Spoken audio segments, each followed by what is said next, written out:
250 नाली, 65 बीघा जंगल उत्तराखंड राज्य में रोज किसी न किसी विकास की परियोजना के नाम पर साफ करने वाली ये दोगुनी सरकार जो है, इकोनॉमी और इकोलॉजी की बात। उत्तराखंड राज्य के 1.25 करोड़ लोगों को स्वामी जी क्या जवाब देंगे जब वो बोलते हैं कि हम इकोलॉजी और इकोनॉमी का बैलेंस करके चल रहे हैं। अरे यार क्यों झूठ बोलते हो यार, आप क्यों फर्जी पड़ा करते हो? 6,000 साढ़े 6,000 पेड़ वो कट रहे हैं, 18,000 पेड़ वो कट रहे हैं। अगर यहाँ पर रिस्कुना बिंदाल एलिवेटेड कॉरिडोर 26 किलोमीटर का बनता है, उसकी जगह में 4-5 हजार और पेड़ आएंगे, वो अपने आप एक बेहद बड़ा मुद्दा है। जब से उत्तराखंड राज्य का गठन हुआ 47,203 हेक्टेयर जंगल जो है वो विकास की परियोजनाओं का साफ किया जाता है। ये सड़क का नाम इसलिए लेते हैं क्योंकि इन्हें कॉलोनियां काटनी है, इन्हें रियल एस्टेट को डेवलप करना है। इनके जो साझेदार हैं, ये उनके यमुना पार जो है नया दिल्ली यहाँ पर बसाना चाहते हैं। और आप ही के मुख्यमंत्री ने आज से 3 रोज पहले एनडीटीवी को इंटरव्यू देते हुए बड़े जोर शोर के साथ ये बात कही कि अब जो देहरादून है एनसीआर का वर्चुअली हिस्सा बन चुका है। तो बताइए क्या आप चाहते हैं कि देहरादून के लोग चाहते हैं? बताइए तो हमारे मीडिया के साथी यहाँ पर क्या देहरादून के लोग चाहते हैं कि दिल्ली बने? बताइए। सरकार ये चाहती है कि झाझरा से एक, अगर मैं गलत नहीं बोल रहा, एक 42 किलोमीटर का और हाईवे उस मसूरी शहर के लिए बनाया जाए। और अगर वो 42 किलोमीटर का हाईवे बनेगा इस दून घाटी में, अगर वो बनेगा तो उसमें भी 18 से 20 हजार पेड़ों की एक बार फिर से बरी की जाए। बताइए कि उत्तराखंड राज्य में जिस तरीके के बर्बरता के साथ में इन पेड़ों का कत्ल किया जा रहा है, हरियाली का कत्ल जो है, जिनको हमने जिम्मेदारी दी थी इस हरियाली का संवर्धन करने के लिए, वही पेड़ों का, इस हरियाली का इस व्यापक स्तर पर दोहन कर रहे हैं, बर्बाद कर रहे हैं। जैसा मैंने कहा, उसका शौक मनाने के लिए। और 5 प्रमुख बिंदु आज 8 जुलाई को आपके समक्ष प्रस्तुत करना चाहूंगा। वैसे तो हमारे हिमांशु ने बड़े पैशनेटली जो है, और कल भी यही वाली बात आपने वहां पर रखी थी प्रेस वार्ता में। सर्वप्रथम जो नेचर ऑफ परमिशन है, जिस परमिशन के आधार पर इन पेड़ों को काटा जा रहा है, वो पूरी की पूरी संदेह के घेरे में है।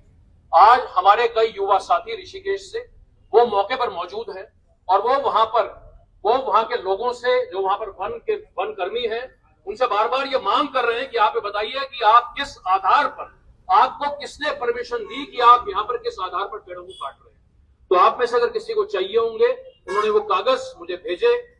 इन कागजों को हमने अपने अन्य दोस्तों को दिखाया जो कि इन मामलों के साथ इत्तेफाक रखते हैं, जो वकील हैं, उन सबको दिखाया। और ये जो परमिशन है, वो परमिशन बड़ी अजीब किस्म की परमिशन है। उस परमिशन में कहीं कोई शर्तों का, कहीं कोई जिक्र नहीं है। मेरे हाथ में ये परमिशन है, ये डीएफओ देहरादून के द्वारा जो परमिशन दी गई है, ये परमिशन ही अपने आप में बेहद बड़े संदेह के घेरे में है।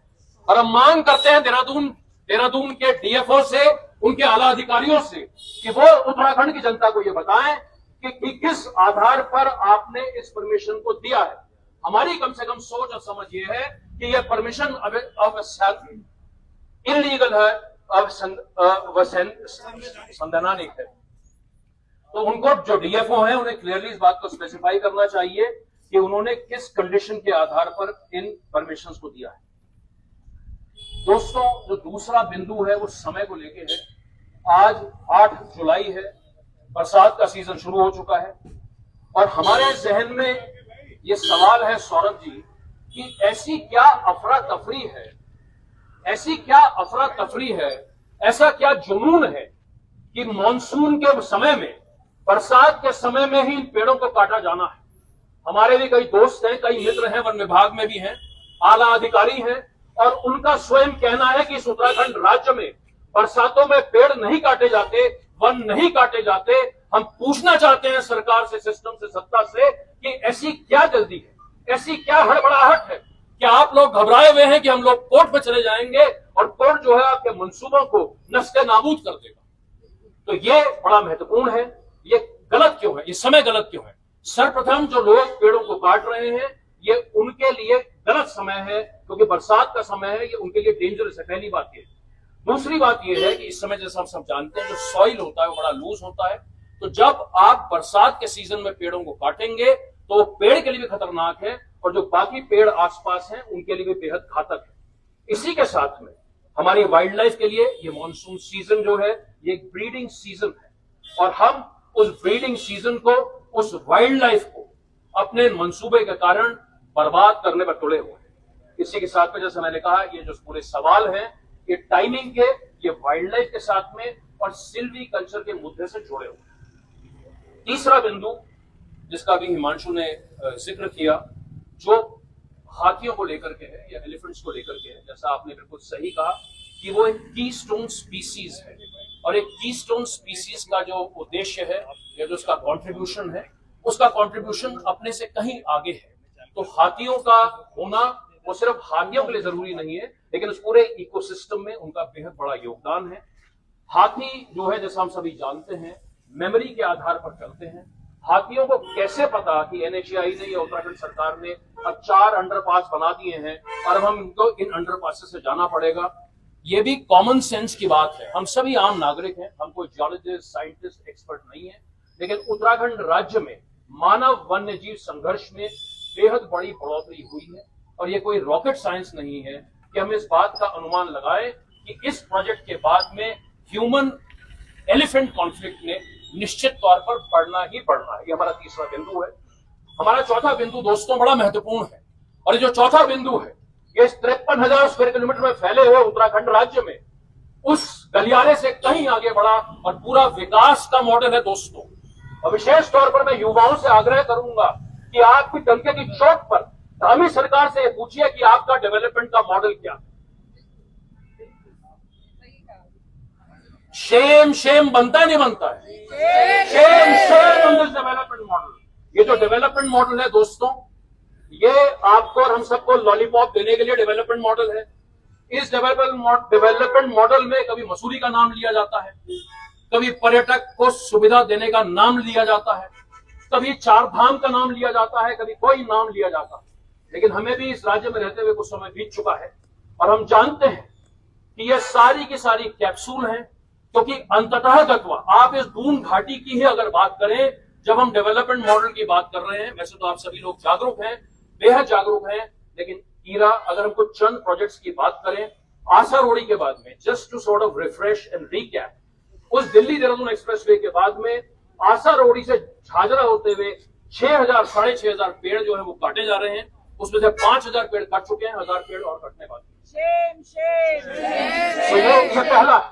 आप में से लोग जो झाझरा से परिचित हैं, उन्हें मैं बताना चाहूंगा, अगर आपकी जानकारी में नहीं है, कि सरकार ये चाहती है कि झाझरा से एक, अगर मैं गलत नहीं बोल रहा, एक 42 किलोमीटर का और हाईवे उस मसूरी शहर के लिए बनाया जाए। और अगर वो 42 किलोमीटर का हाईवे बनेगा इस दून घाटी में, अगर वो बनेगा तो उसमें भी 18 से 20,000 पेड़ों की एक बार फिर से बलि दी जाएगी। बताइए कहां का ये इंसाफ है?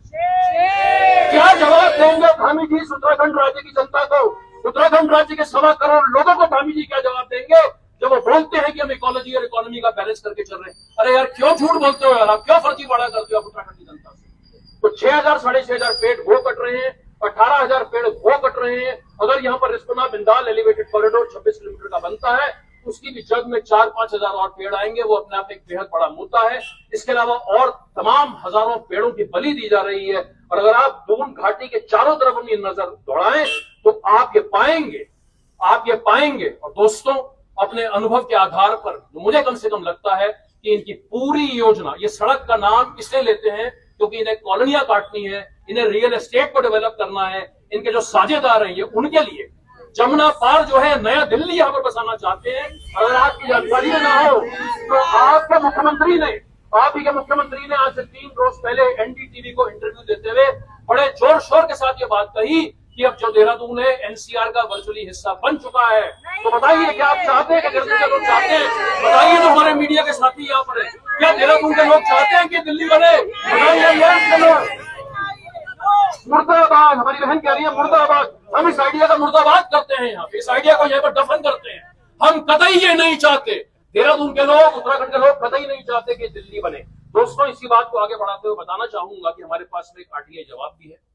जब से उत्तराखंड राज्य का गठन हुआ, 47,203 हेक्टेयर जंगल जो है वो विकास परियोजनाओं के नाम पर साफ किया जा चुका है। 47,203 hectares in a period of 307 months। Uttarakhand राज्य का गठन आज से 308 महीने पहले हुआ था। अगर आप 47,203 को डिवाइड करेंगे 308 से, तो आपको 150 का आंकड़ा आएगा। 150 का अर्थ हुआ कि उत्तराखंड राज्य के किसी न किसी हिस्से में प्रतिदिन 5 हेक्टेयर यानी 50,000 स्क्वायर मीटर यानी 65 बीघा, देहरादून की भाषा में 65 बीघा और पहाड़ की भाषा में 250 नाली से ज्यादा 250 नाली 65 बीघा जंगल उत्तराखंड राज्य में रोज किसी न किसी विकास की परियोजना के नाम पर साफ करने वाली यह दोगुनी सरकार जो है इकोनॉमी और इकोलॉजी की बात करती है, बताइए। और इसी आंकड़े को आगे बढ़ाते हुए एक और बात आपके समक्ष में प्रस्तुत करना चाहूंगा। मैं आपको धन्यवाद भी देना चाहूंगा कि आप इन चीजों को इतना ध्यान से सुन रहे हैं। हमारा जो राज्य है वो 53,000 स्क्वायर किलोमीटर में फैला हुआ है, 13 जिले हैं। उन 13 जिलों में से देहरादून जिले का क्षेत्रफल लगभग 3,000 स्क्वायर किलोमीटर है, थोड़ा सा ज्यादा है। जो जितना जंगल उत्तराखंड राज्य में जो कटा, ये विकास की परियोजनाओं के नाम पर कटता है, सड़क के नाम पर, हाइड्रो पावर के नाम पर, माइनिंग के नाम पर, तमाम अलग अलग किस्म की परियोजनाएं होती हैं। 47% जो जंगल कटा है पूरे राज्य का विकास परियोजनाओं के नाम पर, वो दुर्भाग्यवश आपका देहरादून जिला है। तो सर्वाधिक जो बर्बादी हरियाली की हुई है वो यहाँ पर हुई है। और मैं अपना बड़ा समय मैंने लिया है। 5वां और आखिरी बिंदु जो है इसी से इन सभी बातों से जुड़ा हुआ, दोस्तों अगले 6 और 7 महीने के बाद चुनाव होगा। मैं कम से कम अपनी बात करूं तो मैं आपको ये बताना चाहूंगा एक सजग नागरिक के तौर पर, क्योंकि हम इससे ज्यादा कुछ नहीं है, हम सजग नागरिक हैं। मेरे जहन में इतने घंटे ये बात चलती है कि आने वाला चुनाव कैसा, इस चुनाव में क्या मुद्दे हैं। और आप सभी लोग जानते हैं कि सरकारों के और राजनीतिक दलों के तो मुद्दे जो होते हैं वो हिंदू मुसलमान के ही मुद्दे होते हैं। लेकिन ये अगर हम सबको स्वीकार्य है, और वो कैसे होगा, वो क्या शेप लेगा, कैसे शेप लेगा, क्या उसको हम कुछ कर पाएंगे नहीं कर पाएंगे तो वक्त बताएगा। लेकिन कम से कम मुझे अपनी सीमित सोच के आधार पर विनम्रता के साथ आपके समक्ष प्रस्तुत करना चाहूंगा कि क्या हम जल, जंगल, जमीन, जलवायु यानी क्लाइमेट और जीविका, क्योंकि लाइवलीहुड बड़ी इंपॉर्टेंट है, तो क्या हम चुनाव को 2027 के इस विधानसभा चुनाव को, आपको क्या लगता है कि हम इन 5 दिशाओं में ले जाने की कोशिश कर सकते हैं? लगता है क्या? अब वो कैसे होगा, उसकी क्या मेथोडोलॉजी होगी, वो कैसे आगे शेप अप करेगा, ये तो कोई नहीं जानता, मैं नहीं जानता, आप भी नहीं जानते। लेकिन ये 5 बिंदु थे। आपने मुझे, जैसा मैंने कहा, हम आज यहाँ पर इन पेड़ों के लिए एकत्रित हुए हैं। मैं अपनी बात को अगर